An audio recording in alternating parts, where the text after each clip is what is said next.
নমস্কার বন্ধুরা, সয়াবিন দিয়ে আজকে তৈরি করে দেখাবো দারুণ স্বাদের সম্পূর্ণ নিরামিষ একটা রেসিপি। সবচেয়ে মজার ব্যাপার হচ্ছে কাউকে যদি আপনি এই রান্নাটা তৈরি করে খাওয়ান আর তাকে যদি বলে না দেন এটা কী দিয়ে বানানো হয়েছে, তাহলে কিন্তু সে সহজে ধরতে পারবে না এটা কী দিয়ে তৈরি করা হয়েছে। এটা খেতে অত্যন্ত সুস্বাদু হয়, প্রোটিনে ভরপুর সম্পূর্ণ নিরামিষ একটা রেসিপি। তো রান্নাটা করার জন্য প্রথমে একটা কড়াইতে নিয়ে নিচ্ছি বেশ খানিকটা পরিমাণে জল। জলের পরিমাণ কিন্তু একটু বেশি করেই দিতে হবে। হাফ চামচ নুন দিয়ে দিলাম। নুনটাকে জলের সাথে ভালো করে মিশিয়ে নিয়ে জলটাকে আমি একটুখানি গরম করে নিয়েছি। জলটা একটু গরম হয়ে আসলে এখানে দিয়ে দিলাম 100 গ্রাম সয়াবিন। সয়াবিনটাকে ভালো করে সেদ্ধ করে নেব। তো একদম হাই আছে মোটামুটি 4 থেকে 5 মিনিটের জন্য একটুখানি ঢাকা চাপা দিয়ে সয়াবিনটাকে ভালো করে সেদ্ধ করে নিচ্ছি। 4-5 মিনিট ঢাকা চাপা দিয়ে রান্না করার পরে ফিরে এসেছি। সয়াবিনটা দেখুন খুব ভালো করে সেদ্ধ হয়ে গেছে, দেখেই বোঝা যাচ্ছে সয়াবিন কিন্তু সাইজে ফুলে প্রায় ডাবল হয়ে গেছে। এবার সয়াবিনটাকে তুলে একটা বাটির মধ্যে নিয়ে নিচ্ছি।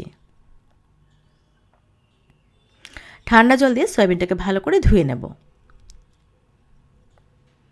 তো এরকমভাবে ডোলে ডোলে ঠান্ডা জল দিয়ে সয়াবিনটাকে ভালো করে ধুয়ে নেওয়ার পরে জলটা কিন্তু খুব ভালো করে চিপে নিতে হবে। সয়াবিনের মধ্যে যাতে একটুও জল না থাকে সেই রকমভাবেই কিন্তু খুব ভালো করে জলটাকে চিপে নিতে হবে। এই রেসিপির জন্য জলটা ভালো করে চিপে নেওয়াটা খুবই জরুরি। তো এখানে আমি সয়াবিনের জল সব চিপে নিয়েছি। এবার ছোট একটা মিক্সি জারের মধ্যে অল্প অল্প করে সয়াবিন নিয়ে মিক্সিটাকে একদম হাই স্পিডে 15 থেকে 20 সেকেন্ডের মতন একবার চালিয়ে সয়াবিনটাকে এরকমভাবে কিমার মতন করে আমি পেস্ট তৈরি করে নিয়েছি। সয়াবিনের পেস্টটা যদি একদম মিহি হয়ে যায়, কাদা কাদা মতন হয়ে যায়, তাহলে কিন্তু ভালো লাগবে না। সয়াবিনটা ঠিক এরকমভাবে শুকনো শুকনো করে কিমার মতন করে বেটে নিতে হবে।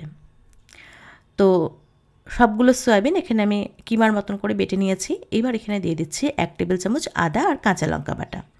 2টো কাঁচা লঙ্কা আর 1 ইঞ্চি আদা এখানে আমি বেটে নিয়েছিলাম। স্বাদ অনুযায়ী নুন দিয়ে দিলাম।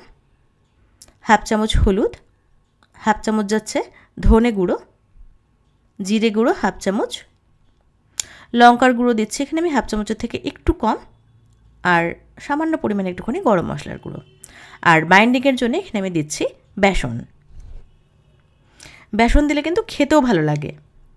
আপনারা ময়দাও ইউজ করতে পারেন, ময়দা দিলে খুব একটা ভালো লাগে না খেতে। তো বেসন দিয়ে করার চেষ্টা করবেন, বেসন দিয়ে করলে খেতেও খুব ভালো লাগে। আর বেসনটা কিন্তু ডিপেন্ড করছে সয়াবিনের মধ্যে কতটা জল আছে তার উপরে। আমার এখানে 2 টেবিল চামচ বেসন লেগেছে, আপনাদের কিন্তু কম বা বেশি লাগতে পারে। একদম আঠো আঠো শুকনো শুকনো করে এই মিশ্রণটাকে তৈরি করতে হবে। তো মিশ্রণটা তৈরি হয়ে গেছে। এবার এখান থেকে এরকমভাবে লম্বা লম্বা আকারে আমি শেপগুলো তৈরি করে নিচ্ছি। সয়াবিনের মধ্যে যদি একটুও জল না থাকে আর সয়াবিনটাকে যদি কিমার মতন করে বেটে নেওয়া হয়, তাহলে কিন্তু খুব অল্প পরিমাণ বেসন দিয়ে এই মুইঠাগুলো তৈরি হয়ে যাবে। তো সবগুলো মুইঠা আমি তৈরি করে নিয়েছি। এবার এগুলোকে ভেজে নেব। ভাজার জন্য এখানে একটা কড়াইতে বেশ খানিকটা তেল ভালো করে গরম করে নিয়ে, একদম হাই আছে তেলটাকে ভালো করে গরম করে নিয়ে তারপরে গ্যাসের আঁচটাকে একটু মিডিয়াম হাইতে দিয়ে মুইঠাগুলোকে ভেজে নিচ্ছি। দেওয়ার সাথে সাথেই নাড়াচাড়া করা যাবে না, কয়েক মিনিট ওয়েট করতে হবে। মানে মোটামুটি 2 মিনিট ওয়েট করার পরে এটাকে আমি খুব আস্তে করে উল্টে দিচ্ছি। প্রথমে বেশি দিইনি, অনেক সময় কিন্তু তেলের মধ্যে দেওয়ার পরে মুইঠাগুলো ভেঙে যাওয়ার একটা টেন্ডেন্সি থাকে। তো প্রথমবার যখন ভাজবেন তখন দুটো বা একটা দিয়ে ভাজবেন।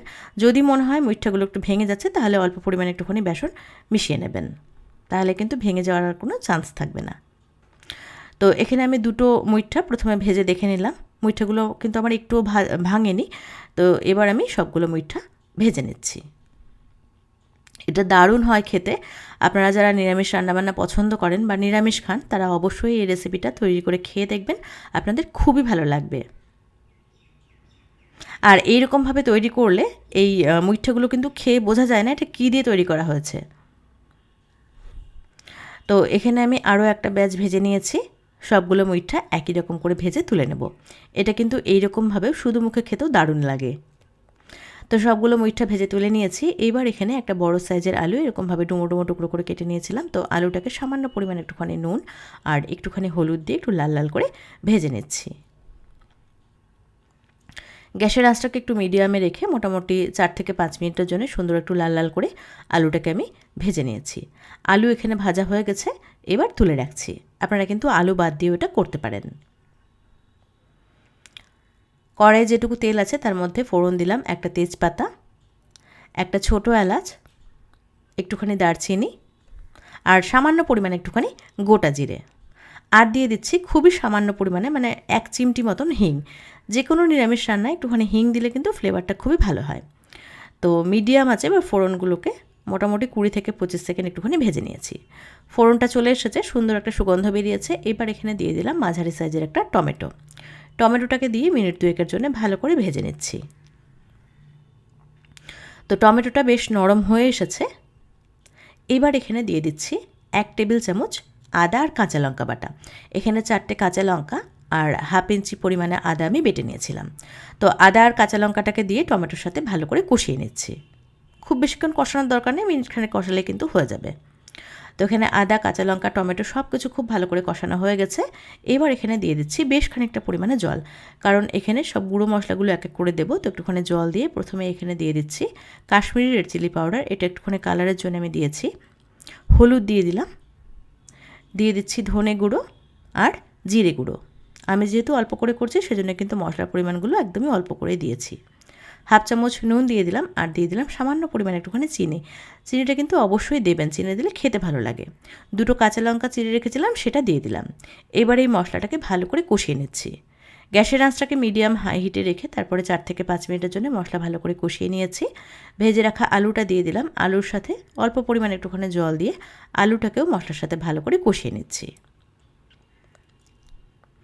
তো মশলার সাথে আলুটাকেও মোটামুটি 3-4 মিনিট আমি কষিয়ে নিয়েছি। এইবার এখানে দিয়ে দিচ্ছি গরম জল। আপনারা কীরকম ঝোল রাখতে চান সেই অনুযায়ী জলটা দিতে পারেন। আমি এখানে 2 কাপ গরম জল দিয়েছি। জলটাকে ভালো করে মিশিয়ে নিচ্ছি। নুনটা একবার টেস্ট করে দেখব ঠিকঠাক আছে কি না। আমার কিন্তু নুন একটু কম লাগছে, তো এখানে আমি স্বাদ অনুযায়ী নুন দিয়ে দিলাম। আপনারা অবশ্যই নুন, ঝাল আর মিষ্টিটা নিজেদের টেস্ট অনুযায়ী দিয়ে দেবেন। নুনটাকে ভালো করে মিশিয়ে নিয়ে গ্যাসের আঁচটাকে একটু মিডিয়ামে করে এটাকে আমি ঢেকে দিচ্ছি 10 মিনিটের জন্য। ঠিক 10 মিনিট পরে ফিরে এসেছি। আলুটা দেখতে হবে সেদ্ধ হয়েছে কি না। হ্যাঁ, দেখুন আলু কিন্তু খুব ভালো করে সেদ্ধ হয়ে গেছে, ঝোলটাও অনেকটাই কমে এসেছে। এবার ভেজে রাখা মুইঠাগুলো দিয়ে দিলাম। আর আমি কিন্তু সবগুলো মুইঠা এখানে দিইনি, কয়েকটা রেখে দিয়েছি এমনি শুধু মুখে খাওয়ার জন্যে। আর মুইঠাগুলো দেওয়ার পরে আর ঢাকা চাপা দিয়ে রান্না করার দরকার নেই। মুইঠাগুলো দেওয়ার পরে একদম হাই আছে মোটামুটি 3 থেকে 4 মিনিটের জন্য ফুটিয়ে নিলেই কিন্তু মুইঠার মধ্যে সমস্ত ঝোল খুব ভালো মতন ঢুকে যাবে আর মুইঠাগুলো একদম সফট হয়ে যাবে। তো মোটামুটি 3-4 মিনিট আমি ফুটিয়ে নিয়েছি। মুইঠা দেওয়ার পরে এখানে দিয়ে দিলাম এবার সামান্য পরিমাণে একটুখানি ঘি আর একটুখানি গরম মশলার গুঁড়ো। ঘি আর গরম মশলাটাকে ভালো করে মিশিয়ে নিয়ে গ্যাসের ফ্লেমটাকে অফ করে এটাকে আমি ঢাকা দিয়ে রাখবো 10 মিনিটের জন্য, যাতে করে ঘি আর গরম মশলার ফ্লেভারটা এর মধ্যে ভালো করে বসে যায়। তারপরে এটাকে সার্ভ করব গরম গরম ভাতের সাথে।